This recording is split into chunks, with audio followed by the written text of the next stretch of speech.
ஒரு மனமாய் ஓரிடத்தில் கூடி வந்துள்ளோம், இந்த இடம் முழுவதும் மகிமையால் நிரப்பிடுமே. ஒரு மனமாய் ஓரிடத்தில் கூடி வந்துள்ளோம், இந்த இடம் முழுவதும் மகிமையால் நிரப்பிடுமே. நிரப்பிடும் நிரப்பிடும் உம்மாவியாலே நிரப்பிடும் நிரப்பிடும் நிரப்பிடும். மகன் தூய ஆவியின் திரியேக ஆசீர்வாதம் உங்கள் அனைவரையும் ஆசீர்வித்து காப்பதாக. கிறிஸ்துவில் பிரியமான அன்பு இறை மக்களே, இன்று காலை நேர சிந்தனைக்காக தெரிந்து கொள்ளப்பட்ட திருமறை பகுதி உபாகமம் 34:10. மோசேக்கு நிகரான தீர்க்கதரிசி இல்லை, இஸ்ரவேலிலே பிற்காலத்திலே தோன்றியதும் இல்லை. அவனோடு தான் கர்த்தர் முகமுகமாய் உறவாடினார்.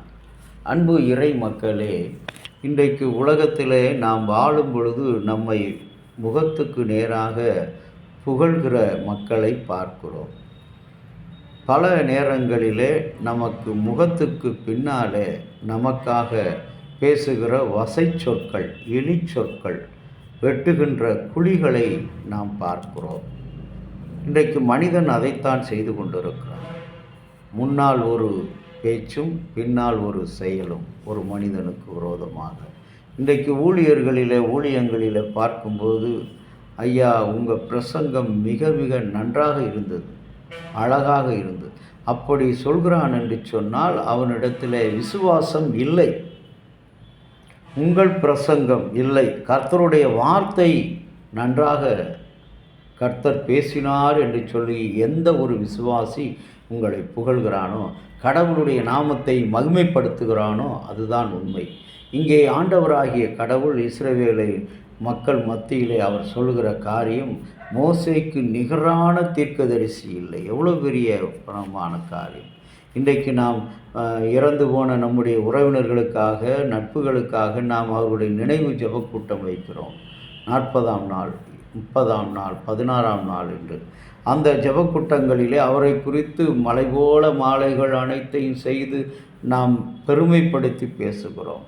ஆனால் அந்த பெருமையெல்லாம் அவர்கள் வாழுகின்ற போது அவருடைய கால்களிலே நாம் வைக்க தவறிவிட்டோம், அவருடைய சிந்தையிலே நாம் வைக்க தவறிவிட்டோம். ஆனால் இறந்த பிற்பாடு பேசுவதை யார் அறிவார்? ஆனால் கர்த்தர் கேட்கிறார். இங்கே மோசேயை குறித்து சொல்லும்போது கர்த்தர் சொல்லுகிறார், இந்த நினைவு நாளில் அவனுக்கு நிகரானவர் இல்லை, அவனை போல ஒரு தீர்க்கதரிசி இல்லை. அவ்வளவு அழகாக பொறுமையாக அந்த லட்சம் இஸ்ரவேல் மக்களை 40 வருட காலம் பாலைவனத்திலும் முள்ளிலும் மலை காட்டுகளிலும் ஆறுகளிலும் கடந்து வர எவ்வளவு அற்புதமாக பொறுமையோடு நடத்தி வந்தான். இன்றைக்கு தலைவர்கள் என்பவர்கள் இப்படித்தான் இருக்குது. எல்லா ஃபீல்டுலையும், அது பாலை நிலமாக இருக்கட்டும், முல்லை நிலமாக இருக்கட்டும், மருத நிலமாக, எல்லா நிலங்களிலும் அவர்களுடைய அனுபவங்கள் தலைவருக்கு தேவை.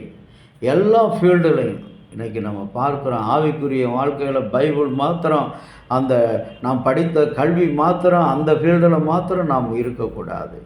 கடவுளுடைய ஊழியம் என்பது எல்லா துறைகளிலும், கட்டிடப்பணி, கலைப்பணி, நடனப்பணி, ஆடல் பணி, மருத்துவ பணி, ஆலோசனை பணி, குணமாக்கும் பணி, கிராமிய வாழ்க்கையை கிராமிய ஊழியத்தின் பணி, இவைகள் அனைத்திலும் இருக்க வேண்டும். அப்படி இருக்கின்றவர் தான் உண்மையான தலைவன். மோசே அப்படியாக இஸ்ரவேல் மக்களிலே அவன் வாழ்ந்தான், பணி செய்தான். ஆகவே தான் ஆண்டவராகிய கடவுள் சொல்கிறார், அவனுக்கு நிகரான தீர்க்கதரிசி ஒருவரும் இல்லை. இன்றைக்கு நாம் ஏசி அறைகளில், குளிர்சாதன அறைகளில் அமர்ந்து கொண்டு தீர்க்க தரிசனம் சொல்லுகிற ஊழியர்களை பார்க்கிறோம். ஏசி அறைகளில் உட்கார்ந்து கொண்டு கர்த்தருடைய ஊழியத்தை ஆணைகள் மூலமாக வெளியிடுகிற ஊழியர்களை பார்க்கிறோம். ஆனால் கர்த்தர் ஒருபோதும் நம்மை புகழ மாட்டார். கடவுளுடைய திருப்பணி காடு, மலை, மேடு, முள், காடு அனைத்திலும் நெருக்கங்கள், நொறுக்குதல்கள், சோதனைகள், பிரச்சனைகள், தேவைகள், இவற்றில் நாம் கடந்து வந்த அனுபவம் அதுதான் மோசேயை இன்றைக்கு கடவுளால் புகழ வைத்தது. அவனை போல ஒரு தீர்க்கதரிசி எவருமே இல்லை, பிற்காலத்திலும் தோன்றுவதும் இல்லை. ஏனென்றால் கர்த்தர் அவனோடு முகமுகமாய் உறவாடினார். இன்றைக்கு கர்த்தருடைய அருமையான பிள்ளைய, ஊழியர் செய்கிற அருமையான ஊழியக்காரரே, போதகமார்களே, திருச்சபை தலைவர் போதமார்களே, நாம் கர்த்தரோடு முகமுகமாய் உறவாடுகளாக இருக்கிறோமா?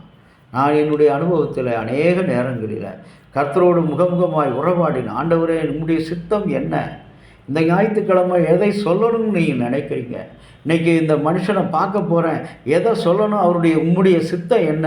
அவர் எனக்கு இந்த காரியத்தை செய்து கொடுப்பாரா? இந்த ஊழியத்துக்கு உதவியாக இருப்பாரா? உம்முடைய சித்தம் என்ன என்று சொல்லி நான் கடவுளிடத்தில் முகமுகமாய் கேட்டு ஆண்டவருடைய சத்தத்தை வாங்கிய பிற்பாடுதான் இந்த காரியங்களை செய்வேன். இது என்னுடைய அனுபவம்.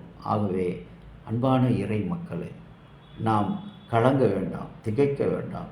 கடவுளுடைய சித்தத்தை மாத்திரம் செய்கிறவர்களாக இருப்போம். கர்த்தர் நம்மை நித்திய வழியில் நடத்துவார். செபிக்கலாம். அன்புள்ள இயேசு சுவாமி, கிருபையாக நீர் கொடுத்த அந்த நல்ல நாளை உடைய சன்னிதானத்தில் நாங்கள் ஒப்புக் கொடுக்கிறோம். ஆண்டவரே, நீர் எங்களுக்கு கொடுத்த தாளந்துகள் கோடி கோடி ஏராளம்.